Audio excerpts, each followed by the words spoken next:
ရက်ွက်ထဲကမာယာလို့ခေါ်တဲ့ကောင်မလေးကတော့အသားအယမ်းမဲတဲ့ကောင်မလေးပါဘလောက်ထိမဲလဲဆိုရင်ကပ်ပလီတောင်အဖေခေါ်ရလောက်တဲ့ထိမဲနေတာပါမာယာဈေးဝယ်ဖို့လုပ်တဲ့အခါတိုင်းပေးရတခြားလူတွေကမာယာကိုကြည့်ပြီးကဲရဲကြတာပေါ့ဟဲ့ဟိုကောင်မအသားမဲလိုက်တာဟဲ့ငါအိမ်ကမီးသွေးတုံးကမှသူ့ထက်ဖြူအောင်မယ်ရင်ချိုးထနေရင်ချိုးလို့ကြီးရင်းနဲ့မင်းနေတာနေမယ်နော် သူကပလက်ကျွတ်နေရနေမယ်နော်ငါသာသူ့နေရာမှာဆိုရင်အပြင်နောက်ထွက်ရင်းမှမဟုတ်ဘူးဟဲ့သူကတော်တော်လေးကိုတက်တီကောင်းတယ်မရှက်တတ်ဘူးထက်နဲ့သိလားအဲ့ကောင်မလေးကအလုပ်လည်းမလုပ်ရဘူးတဲ့ဘာလို့လဲဆိုတော့သူ့ဘသူမှအလုပ်မခံလို့တဲ့လေဒီလိုကဲရဲတဲ့စကားတွေကြောင့်မာယာလေးလဲဝမ်းနေပြီးမျက်ရည်တွေပါတွေကြတာပေါ့နောက်ဆုံးမခံနိုင်တော့ဈေးတော်မဝယ်နိုင်ပဲထွက်ပြေးရပါလေရောညဘက်ရောက်သွားတဲ့အခါတိုင်းလည်းမအိပ်နိုင်ပါဘူးဝမ်းနေစိတ်တွေကြောင့်ငိုနေရတာပါကဲပါသမီးရဲ့အလောက်လဲဝမ်းနေမနေပါနဲ့သမီးငငယ်လေးတယောက်သမီးကိုဝိုင်းပြီးကဲရဲကြတော့သမီးမခံနိုင်တော့အမေရဲ့သမီးကိုသမီးတတ်တယ်မိတော့မယ်ဟဲ့အဲ့လိုမပြောရအောင်လေသမီးကအမေအတွက်တော့အလားဆုံးပါပဲကွယ်မသိဘူးမေကသမီးစိတ်ညစ်တာပဲသိတယ်သမီးပန်းချံခဏသွားလာအောင်မယ်အဲ့လိုနဲ့မာယာလဲခါအိုပန်းချံထဲမှာထိုင်ပြီးစိတ်အနာပေးနေတာပေါ့ဘာလို့ငါ့ကိုပဲဝိုင်းပြောနေကြလဲငါတို့ဘာလို့ထားလို့လဲဟာအဲ့လိုစိတ်ညစ်ညစ်နဲ့ထိုင်နေတဲ့မာယာနာကိုအနှံ့ရောင်ဝတ်ဆောင်တဲ့မိန်းမကြီးတယောက်ဖြည်းဖြည်းချင်းလာနေပါတယ်မာယာလဲရုတ်တရက်ဆိုတော့လန့်သွားတာပေါ့အမလီအန်တီရဲ့လန့်လိုက်တာရှင်လန့်သွားလို့ sorry ပါကွယ်သမီးဘဝဘလောက်ခက်ခဲလဲဆိုတာအန်တီသိပါတယ်အန်တီကဘာတူလဲဘာလို့သမီးအကြောင်းသိနေရလဲအန်တီကသမီးအခက်ခဲတွေကိုသိတာပေါ့ပြီးတော့အန်တီကူညီနိုင်တယ်ရှင်ဘလို့ကူညီနိုင်တာလဲဒီမှာသမီးဒီစတိုးလေးကသမီးဘဝရဲ့အခက်ခဲတွေကိုဖြေရှင်းပေးနိုင်တယ်ဟုတ်လို့လားအန်တီရဲ့ဒီစတိုးကအလောက်တောင်စွမ်းလို့လားယုံနာမယုံနာသမီးအပိုင်းမှာမယုံဒီစတိုးကိုဒီနေ့ကစပြီးကောင်းမှထိုးထားလိုက်သမီးဘဝလုံးဝပြောင်းလဲသွားလိမ့်မယ်ဟုတ်အန်တီအဲ့ဒါဆိုထိုးထားလိုက်မယ်လေအေးဒါကိုသုံးလို့ရပါတယ်ဒါပေမဲ့သမီးအပေးရှင်အယူရှိတယ်အယူရှင်အပေးရှိရမယ်တစ်ချိန်ကျရင်သမီးဘဝတည်းကတန်ဖို့အကြီးဆုံးအရာကိုအန်တီပြန်ယူရလိမ့်မယ်သမီးဘဝမှာအရေးကြီးဆုံးကအသားဖြုတ်ပြီးလှပဖို့ပဲလေအဲ့ဒါသားရမယ်ဆိုရင်ဘာမဆိုစွန့်လို့ရဲတယ်စင်းရဲချင်လဲစင်းရဲပါစေရတယ်ကောင်းပြီဒါကိုဒီညစပြီးထိုးထားလိုက်မနှက်ပြန်မနှက်ဆိုတာနဲ့သမီးလို့ချင်တာရမယ်မာယာလဲစတိုးကိုထိုးလိုက်တာပေါ့အဲ့ဒါဆိုသမီးပြန်တော့မယ်နော်နည်းနည်းလေးမှောင်သွားပြီမာယာလဲအန်ဒီကြီးကိုနှုတ်ဆက်ပြီးပြန်လာခဲ့ပါတယ်အန်ဒီကြီးကတော့ကောက်ကျစ်တဲ့ပြုံးကြီးနဲ့ကြံနေခဲ့ပါတယ်အဲ့လိုနဲ့နောက်ရက်မနက်ရောက်သွားတဲ့အခါမှာမာယာကအရင်လိုကပ်ပလီအဖေခေါ်ရမယ်အသားမဲတာတွေမရှိတော့ဘဲနဲ့အသားတွေဖြူနေခဲ့ပါတယ်မာယာလဲအိယာကနိုးလာပြီးမျက်နှာတက်လိုက်တာပေါ့မျက်နှာတက်ပြီးတာနဲ့မှန်အောင်ကြည့်လိုက်မိတဲ့အခါမှာ What ဒါငါလားငါဟုတ်လို့လားအိမ်မက်တာတော့မဟုတ်ပါဘူးနော်ဒါဆိုအဟိုအန်တီပေးခဲ့တဲ့စတိုးကတကယ်အလုပ်ဖြစ်တာပေါ့ပျော်လိုက်တာဟာအဲ့လိုနဲ့မာယာလဲသူ့အမေကိုသူ့အသားတွေဖြူလာတဲ့အကြောင်းပြောပြပါတော့တယ်အမေသမီးကိုကြည့်ပါအမေရဲ့သမီးအသားတွေဖြူလာပြီးပျော်လိုက်တာငါသမီးရဲ့စိတ်ထားလေးကဖြူတယ်လေအဲ့ဒါကြောင့်အသားတွေလည်းဖြူလာတာနေမယ်သမီးအသားတွေဖြူအောင်အလှပြင်ဆိုင်သွားတယ်မလားမာယာလည်းအန်တီကြီးနဲ့အပေးယူလှုပ်ထားတဲ့အကြောင်းကိုသူ့အမေကိုမပြောချင်တာနဲ့ဟုတ်တယ်မေအဲ့ဒီဆိုင်အောင်အွန်လိုင်းကရှာတွေ့တာအရန်ကောင်းတယ်မေဘလောက်တောင်ကုန်သွားလဲသမီးအဲ့ဒါအရေးမကြီးပါမေရဲ့အရေးကြီးတာသမီးတီလို့လှနေပြီဆိုရင်အလုပ်တစ်ခုတော့ရမှာသိချတယ်မေရဲ့အဲ့လိုနဲ့မာယာလည်းအလှတွေပါတွေသိချပြင်ပြီးအပြင်ကိုထွက်လာခဲ့ပါတယ်အဲ့လိုထွက်လာတဲ့အချိန်မှာတော့လမ်းထိပ်ကဈေးဆိုင်မှာမာယာကိုကဲ့ရဲ့နေတဲ့မိန်းကလေးတစုလည်းရှိနေပါတယ်ဒီနေ့မှာတော့မာယာကအရန်ကိုလှပလွန်းတာမလို့အကုန်လုံးအံ့ဩသွားခဲ့တာပေါ့အဲ့ဒါမာယာမလားဝေါလှလိုက်တာဟာအသားလေးကလည်းဖွေးဥနှုတ်ဖက်နေရပဲဟဲ့ဟုတ်ပါနှုတ်ဖက်ဥအပ်နေရပဲလှလိုက်တာမာယာကတော့သူတို့ကိုမကျေနပ်ပါဘူး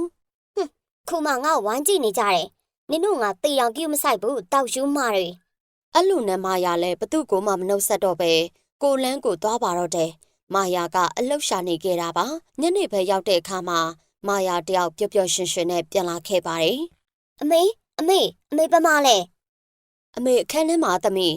အဲ့လိုနဲ့မာယာလည်းအိတ်ခန်းထဲဝင်လာပါတယ်အမေသမီးမတတင်းကောင်းပါတယ်ဘာများလဲသမီးရဲ့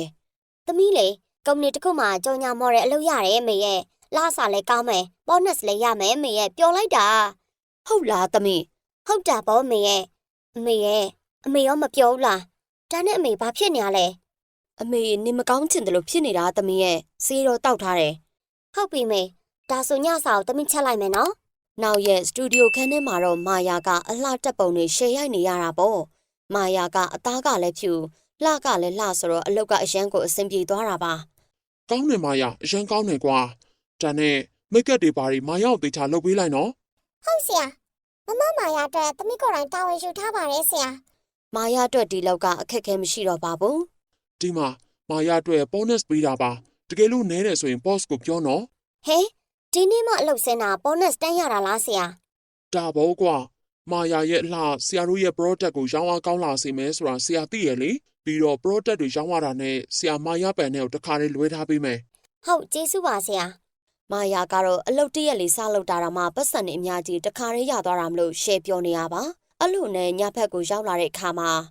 အမေဒီမှာအမေစားဖို့အတွက်ဒီမျိုးအကောင်းဆုံးမုံတွေသမီးဝယ်လာတယ်ဒီနေ့အလုပ်စတာနော်ဒါပေမဲ့ bonus ဆိုပြီးပတ်စံအများကြီးရလာတယ်အမေရဲ့ဒီမုံတွေအမေစားကြည့်အောင်နော်ကြိုက်သွားစေရမယ်ဟုတ်လားသမီးကအလုပ်ကိုပို့ကြိုးစားပေါ့သမီးတို့ကပတ်စံပေးလေလေသမီးဖက်ကလည်းကြိုးစားလုပ်ပေးလိုက်ပေါ့ကွယ်အော်ပြီးတော့မုံတွေကအများကြီးကွယ်အိမ်ပေးရလူတွေကိုနည်းနည်းကျွေးမလားမကျွေးဘူးအမေလုံးဝမကျွေးဘူးသမီးအသားမဲရုပ်ဆုံးနေတော့ကဲ့ရကြတာသူတို့ထိတ်ဆုံးရပဲလုံးဝပဲနော်အမေသမီးရဲ့အဲ့လိုလည်းမဟုတ်ဘူးလေတဦးကစေတနာတဦးကမြတ်တာပေါ့ပါမြတ်တာမှမရှိနိုင်အမေသူတို့ကျွေးမှန်စားခွေးတွေပဲကျွေးလိုက်တော့မယ်အဲ့လိုမပြောအောင်လေသမီးရဲ့ဒါနဲ့သမီးကောင်းမှထိုးထားတာဘာကြီးလဲသမီးအော်တာအလောက်ဝတ်ထားတာအမေဖြုတ်ဖို့မိနေလို့ပါဒါနဲ့မေဒီနေ့ည6နှစ်တအားဆိုးနေတယ်ဟောဟုတ်တယ်သမီးမဟုတ်တော့ဘူးမေရဲ့ဆရာဝန်ခေါ်မှရမယ်ထင်တယ်မလိုပါကွယ်အမေအေးအေးပတ်လို့နေမယ်စေးတောင်ပြောက်ပါတယ်ကွယ်အဲ့လိုနဲ့နောက်ရက်အလုပ်ချိန်မှာတော့ မမမာယာသမီးနေ့လည်စာစားဖို့ဈေးတော့ဝယ်လာမယ်နော်နည်းနည်းတော့ကြာမယ် မရပါတယ်မမဒီရပဲစောင်းတော့မယ်ဒီနောက်မှာမာယာတယောက်ပဲအခန်းထဲမှာကြံခဲ့ပြီးဖုန်းထိုင်သုံးနေတာပေါ့အဲ့လိုဖုန်းသုံးနေတော့မှပဲအခန်းထဲမှာအတန်တချို့ထွက်လာပါတယ်မာယာမော့ကြည့်လိုက်တော့ပန်းချံမှာတွေ့ခဲ့တဲ့အန်ဒီကြီးဖြစ်နေတာတွေ့လိုက်ရတာပါအမလီလှမ်းလိုက်တာအန်ဒီယာအန်ဒီဘလို့လုပ်ပြီးရောက်လာလဲသမီးကိုကြည့်ရတာအရန်လှလာတယ်နော်အဆင်ပြေတယ်ထင်တယ်အဆင်ပြေတာပေါ့အန်တီရဲ့အခုဆိုအလုပ်ကောင်းလဲရတယ်ပတ်စံတွေလည်းအများကြီးရတယ်ပြီးတော့သမီးကိုကဲ့ရတဲ့သူတွေလည်းမရှိတော့ဘူးအားလုံးโอเคပဲအန်တီရဲ့ကောင်းတယ်ဒါဆိုသမီးလို့ချင်တာအကုန်ဖြစ်ပြီဆိုတော့အန်တီလို့ချင်တာကိုသမီးပြန်ပေးရတော့မယ်နော်သမီးမှတ်မိတယ်မလားမာယာလဲပန်းချက်မာတော့ကသူ့ကိုအန်တီကြီးပြောခဲ့တဲ့စကားတွေပြန်စဉ်းစားလိုက်တာပေါ့အော်သိပြီအန်တီကြီးကသမီးဘဝမှာအဖိုးတန်ဆုံးတန်ဖို့အကြီးဆုံးအရာယူမဲဆိုတာမလားဒါပေမဲ့သမီးဘဝမှာတန်ဖိုးကြီးတာဘာမှမရှိသေးဘူးလေအန်တီရဲ့သမီးကအရင်ရိုးတာပဲကွယ်အန်တီပြောတာအရာဝတ္ထုတွေမဟုတ်ဘူးသမီးရဲ့တယောက်ယောက်ကိုပြောတာပါအိုက်ကြမမာယာလဲဟာအမေကိုပြောတာလားအခုတော့သမီးနားလဲပြီပဲဟုတ်တယ်သမီးအမေပဲသမီးအမေကိုအန်တီခေါ်သွားရမယ်လေဟာ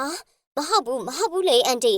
သမီးဘဝမှာတခြားတန်ဖိုးကြီးတာတွေပဲယူလေအမေကိုဘာလို့ယူမှလဲမရပါဘူးတခြားကြိုက်တာယူ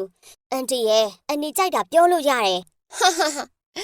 သမီးဘဝရဲ့တန်ဖိုးအကြီးဆုံးကသမီးအမေပဲလေကွယ်အန်တီတောင်းဆိုတာမမားပါဘူးမလုပ်ပါနဲ့အန်တီရဲ့အမေကဘာမှမသိဘူးသမီးတောင်းမှန်ပါတယ်အန်တီရဲ့အယူရှင်အပေးရှိရတယ်ဆိုတာသမီးနားလဲတယ်မလားသမီးအမေကိုမပေးချင်လဲပေးရမှာပဲဒါစီးမြင်ပဲသမီးမာရအိမ်မှာတော့အမေဖြစ်သူတယောက်ချောင်းနဲ့တအားဆိုးနေခဲ့တာပါငါဘာဖြစ်တာလဲမသိဘူးအခုရက်ပိုင်းချောင်းကတအားဆိုးနေလို့လည်းမကောင်းမာယာကတော့သူ့အမေစီပြန်ရောက်ဖို့အလှုပ်တောင်မလုပ်နိုင်ပဲ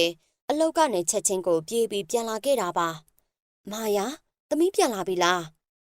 ငါနဲ့သမီးမဟုတ်ဘူးနင့်ကိုလာခေါ်တာ